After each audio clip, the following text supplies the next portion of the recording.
कोई व्यापार नहीं चलता हो, दिक्कत आ रही हो, तो हनुमान जी के दूसरे नंबर का भाई गतिमान का स्मरण करो। हनुमान जी के उल्टे पांव का सिंदूर लाकर गतिमान का नाम लेकर स्वस्तिक बना दिया जाए व्यापार वाली जगह पर, तो व्यापार अच्छा चलने लगता है महाराज। कोई व्यक्ति पैसा खा गया, नहीं दे रहा, बहुत परेशान हो गए, मांग मांग कर दे गए, नहीं दे रहा, हाथ जोड़ लिया, पांव जोड़ लिया, सब कुछ कर लिया, नहीं दे रहा, तो हनुमान जी के तीसरे नंबर का भाई रतिमान, रतिमान, गतिमान रतिमान, रतिमान का नाम लीजिए। पीपल के पत्ते पर लाल सिंदूर से जो व्यक्ति पैसा लेकर गया उसका नाम लेकर बहते हुए पानी में अपनी कामना कर रतिमान का नाम लेकर छोड़ दीजिए। 15 दिन में रतिमान ऐसी उतावली मानत मचाता है कि उसको हाथ जोड़कर वो खुद फोन लगाकर बोलता भैया तेरा मैं पैसा लुटा दूंगा। रतिमान का स्मरण किया जाता है। रतिमान ध्यान दीजिएगा, हनुमान का एक स्मरण, पंचमुखी हनुमान का एक भाव। महाराज जैसे बहुत ज्यादा तकलीफ अगर व्यक्ति को हो गई है, बहुत कष्टमय जीवन चल रहा है, हार गए हर जगह से और तकलीफमय जीवन चल रहा है, तो पंचमुखी हनुमान का एक शिव महापुराण का और स्कंद पुराण का एक बड़ा सुंदर मंत्र है। उस मंत्र को आप सब एक बार हमारे साथ में बोलें। ओम नमो हनुमते रुद्र अवताराय सर्व शत्रु संहारणाय सर्व रोग हराय सर्व वशीकरणाय रामदूताय स्वाहा। बस इस मंत्र को हाथ में काली तिल लेकर, एक जौ लेकर और गूगल लेकर, थोड़ा सा उसमें गाय का घी डालकर, कंडे को या अग्नि को जलाकर इस मंत्र का 11 बार 21 बार जाप कर कर अपनी कामना कर कर छोड़ दीजिए। कैसा भी रोग हो, बीमारी हो, कष्ट हो, दुख हो, तकलीफ हो, 21 दिन के अंदर वो आनंद आना प्रारंभ कर देता है। इस मंत्र, स्कंद पुराण का, शिव महापुराण का ये मंत्र मूल पंचमुखी हनुमान सुख देंगे। और एक और चीज याद रखिए महाराज, यदि कोई काम के लिए जा रहे हो, कोई व्यापार के लिए जा रहे हो या नौकरी करने के लिए जा रहे हो और लगी नहीं रही, बहुत तकलीफ पा रहे हो, सर्विस ही नहीं लग रही, बहुत कष्टमय हो गया, तो निवेदन करूंगा 5 पीपल के पत्ते पर बेसन के 5 लड्डू घर में बने हुए, गाय के घी के 5 लड्डू रख लो। उस लड्डू के बीचों बीच एक आटे का दिया और उसमें तिल्ली का तिल डालकर इसी मंत्र का प्रयोग कर कर पंचमुखी हनुमान का किसी भी हनुमान के मंदिर में जाकर, दक्षिण मुखी हनुमान के मंदिर में जाकर उसको रख कर आ जाइए। इसके बाद आप उस काम के लिए जाइए, आपका काम सफल हो जाएगा। आपको किसी को नहीं कहना पड़ेगा कि हाथ जोड़ना नहीं पड़ेगा, किसी के पांव नहीं पड़ना पड़ेंगे, तुरंत काम होगा। बस इस मंत्र का स्मरण कर कर पंचमुखी हनुमान का भूतेश्वर जो मंत्र है वो सुख देने वाला। पूरे घर में वास्तु के हिसाब से केवल एक दीवार ऐसी होती है जहां पर हनुमान जी का चित्र लगाया जाए।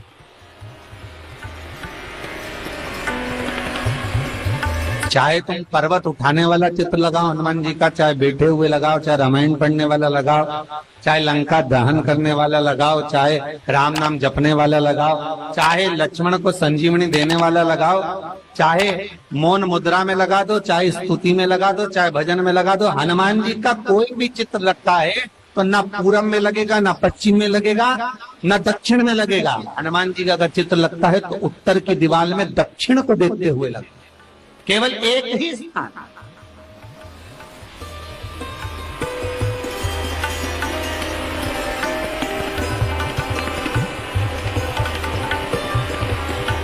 जैसे पूर्वजों के चित्र को, पितरों के चित्र को, गए हुए हमारे जीवों के चित्र को दक्षिण में विराजमान किया जाता है, उसी तरह हनुमान को उत्तर में विराजमान कर कर दृष्टि दक्षिण में कर दी।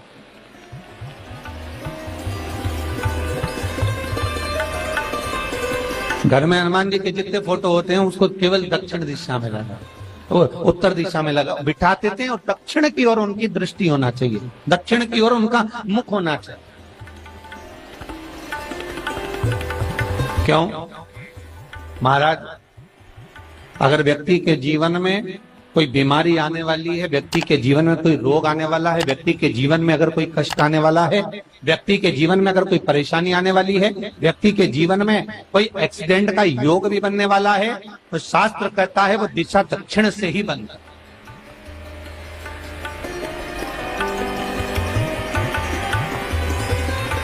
ये दक्षिण जो दिशा है ये यम की दिशा। यहाँ संपूर्ण परिवार के साथ यमराज अपने आनंद में निवास करते। और जब हमारे घर में, हम ये नहीं कह रहे कि आप हनुमान जी का फोटो लगाओ, हम ये भी नहीं कह रहे, आपके घर में हो और आपने अगर विराजमान कर रखा है किसी दिशा में, तो हमारा तो निवेदन रहेगा, अभी तक आपने अगर जैसा रखा, पर एक बार दिशा बदल कर देखना कि रोग, बीमारी, कष्ट, दुख, तकलीफ में आपको लाभ मिला कि ना। हनुमान जी ने केवल दक्षिण दिशा की ओर अगर मुख कर हमने विराजमान कर दिया, फोटो ही विराजित किया। हम ये नहीं कहेंगे आपसे कि आप बाजार से फोटो खरीद के लाओ फिर लगाओ, नहीं, आपके घर में हो तो आप लगा दें, आपके घर में हो तो विराजमान।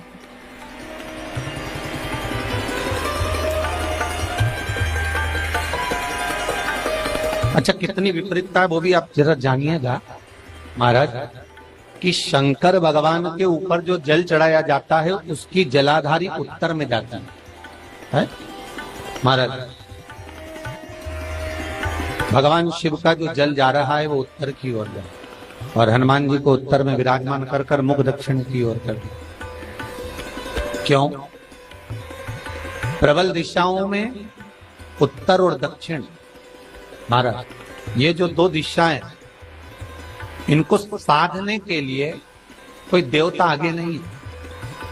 अगर इन दिशाओं को कोई साधने वाला है तो केवल एक देवाधिदेव महादेव ही हो सकता। काल का हरण करने वाला वो महान काल ही हो सकता।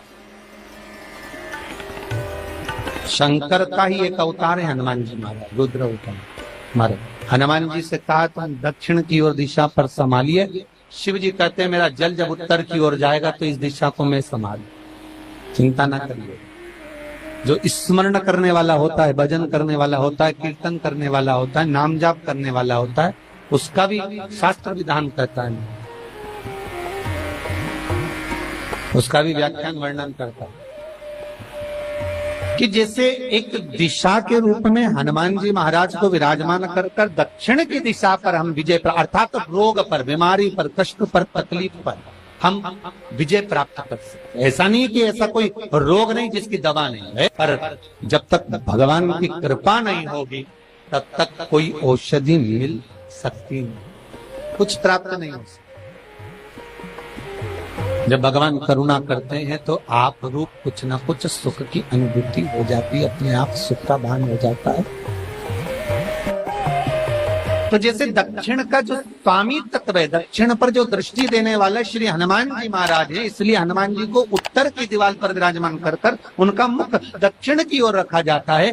वास्तु शास्त्र के हिसाब से, वास्तु नियमों के हिसाब से सारे फोटो कहीं पर भी लगा सकते हो, पर हनुमान जी का अगर फोटो तुम्हारे घर में है, हनुमान जी अगर तुम्हारे घर में विराजमान है, हनुमान जी का चित्र तुम्हारे घर में विराजमान है, तो उसका मुख दक्षिण का होगा, तो रोग, बीमारी, तकलीफ, कष्ट ये सब दूर हटते। कई लोग प्रश्न करते हैं, गुरुजी आप कहते हो कि हनुमान जी महाराज शंकर भगवान का एक अंश स्वरूप है, एक अंश। पूरी शिव महापुराण की कथा को उठाकर देखिए, स्कंद पुराण को, मत्स्य पुराण को, कूर्म पुराण को उठाकर देखिए। एक बाणासुर का चरित्र और एक श्री हनुमान जी महाराज का चरित्र बहुत सुंदर। शिव का एक अंश माता अंजना के तप साधना से शिव की प्रागट्यता और शंकर भगवान की प्रागट्यता से शंकर का स्वरूप प्रकट हो। इसीलिए तो कहते हैं शंकर सुमन केसरी।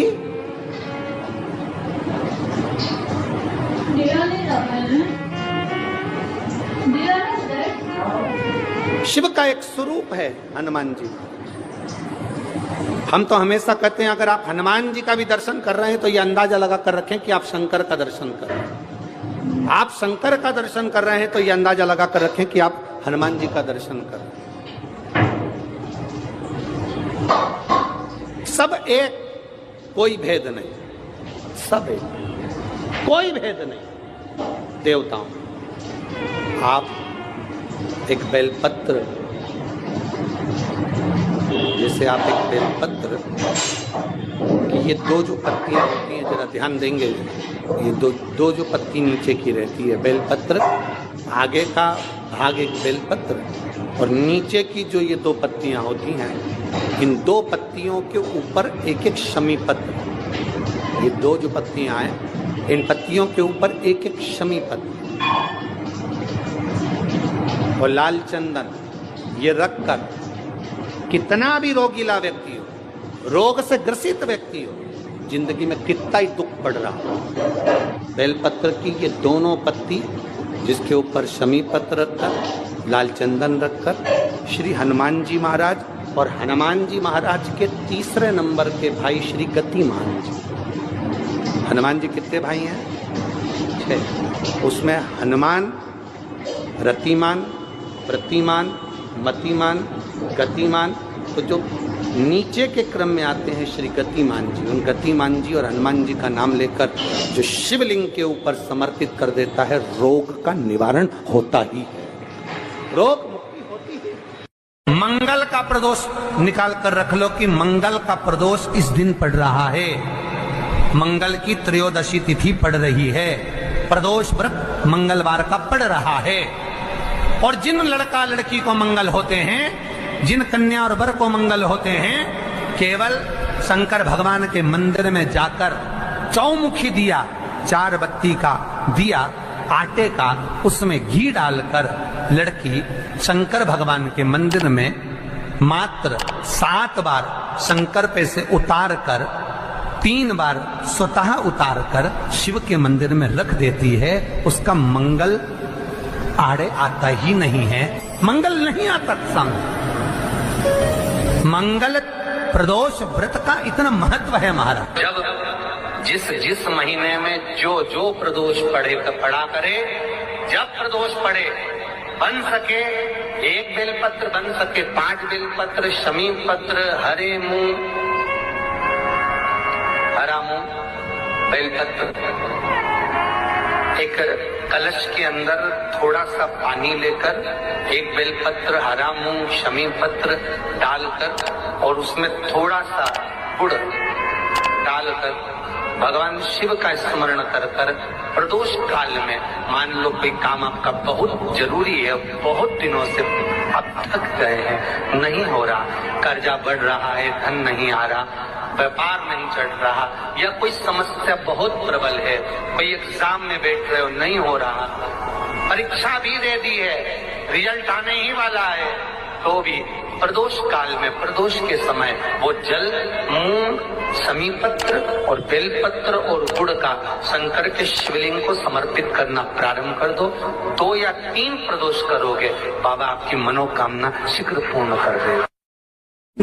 शंकर भगवान पर चढ़े हुए जल जब नीचे की ओर आता है, जिस जगह पर जल गिरता है, उस जगह पर मात्र एक दुर्वा प्रदोष के दिन अपनी कामना कर इस शरीर के सुख के लिए शंकर भगवान के जल गिरने वाले स्थान के पास में अवधूतेश्वर महादेव के नाम से रख दी जाती है, तो जिंदगी में कभी बड़ी बीमारी नहीं आती। उसी तरह जिससे रोग को समाप्त करने के लिए दुर्वा का प्रयोग किया जाता है। कभी ऐसा योग लगे आपके जीवन में कि आप जिस व्यापार को आपने करा, उस व्यापार में आपको फल नहीं मिला, फिर आपने व्यापार चेंज करा, फिर बदल कर देखा, फिर उस व्यापार को कर देखा, उसमें फल नहीं मिला, फिर आपने वापिस व्यापार को बदलने का विचार किया, तो हमारा निवेदन रहेगा उस व्यापार को बदलने से पहले एक काम जरूर कर देखो। 3 स्थान पर बेलपत्र को चढ़ा कर देखिएगा। अगर आपको लगे कि मैंने व्यापार बदल लिया, एक बार बदला। कई लोग ऐसे भी होते हैं जो पैसा इकट्ठा करते हैं, धन एकत्रित करते हैं और कोई व्यापार ऐसा कर लेते हैं जिस व्यापार में धन चले जाता है तो वो धन वापिस नहीं आता महाराज, वो व्यापार का धन वापिस नहीं आता। तो बड़े दुखी होता है कि भाई मेरा गया हुआ पैसा नहीं आ रहा, मैं बड़ा कष्ट में हूं, मेरा खुद का ही आ जाए ना तो मैं निहाल हो जाऊं, मेरा अपना ही नहीं आ रहा जो गया हुआ है तो मैं क्या वर्णन करूं उसको, क्या। उनके लिए भी ये प्रयोग, ये शिव विद्येश्वर संहिता का ये भाव बड़ा सुंदर है हमारा। आप व्यापार पर व्यापार बदल कर देख लिए, धन भी हमारा कहीं डूब गया, आ नहीं रहा है, तो प्रयास करना। 3 स्थान पर चढ़ाई गई बेलपत्र हमें सुख का अनुभव करा, बहुत ध्यान लगाइए। पहला, अशोक सुंदरी की जगह। अब ये बेलपत्र जब भी आप चढ़ाएंगे तो रविवार की अगर प्रदोष पड़ जाए, कौन से दिन? रविवार की प्रदोष के दिन ये प्रयोग अवश्य कर कर देखिएगा। ज्यादा बार नहीं करना है, केवल एक ही बार करना, बाबा स्वयं कृपा करेगा। अपने मंदिर में, अर्थात अपने घर के पास कोई मंदिर हो, शिवालय हो, देवालय हो, जहां शंकर भगवान विराजमान हो, शिवलिंग हो, ऐसी जगह पर अवश्य करें। हमें कहीं दूर जाकर ये प्रयोग नहीं करना, अपने शिवालय, अपने जो घर के आसपास में शिवालय हो वो। एक बेलपत्र अशोक सुंदरी वाली जगह। अब उसको अशोक सुंदरी की जगह पर भी चढ़ाने का तरीका क्या है? जब हम बेलपत्र चढ़ाएंगे तो उस बेलपत्र को चढ़ाते समय आपकी जो बेलपत्र की डंडी है, वो बेलपत्र, रविवार प्रदोष के दिन का ये उपाय है महाराज। ये बेलपत्र की जो डंडी है, इस डंडी का भाग शिवलिंग की ओर होना चाहिए। ये जो डंडी है, इसका भाग अशोक सुंदरी पर जब चढ़ाएंगे तो शिवलिंग की ओर इसका भाग होगा महाराज। दूसरी, बेलपत्र को जब हम समर्पित करेंगे, जया, विषहरा, शामरीवारी, दौतली, देव, मान लो जलाधारी ऊपर नहीं है शंकर जी के, तो उसका स्मरण कर कर 5 कन्याओं का नाम लेकर जया, विषहरा, शामलीवारी, दौतली, देव, इनका स्मरण कर कर शंकर भगवान के शिवलिंग पर बेलपत्र रखेंगे। बेलपत्र कहां रखना है? आप अगर यहां बैठे हो तो आपके विपरीत में डंडी का मुख होना चाहिए। ये बेलपत्र की जो डंडी है, इसका मुख आपके विपरीत में हो। आप यहां बैठे हो तो डंडी उधर होगी, आप इधर बैठे हो तो डंडी का मुख इधर होगा, आप उधर बैठे हो तो डंडी का मुख इधर होगा। आपके ठीक विपरीत की ओर डंडी का मुख हो। ये 2 जगह बेलपत्र समर्पित करने के बाद तृतीय बेलपत्र शिवलिंग की जो जलाधारी है, जहां पर भगवान शंकर का शिवलिंग रखा है, वहां स्पर्श कराकर, केवल छुआना है, स्पर्श कराकर बेलपत्री के पेड़ के नीचे ही कोई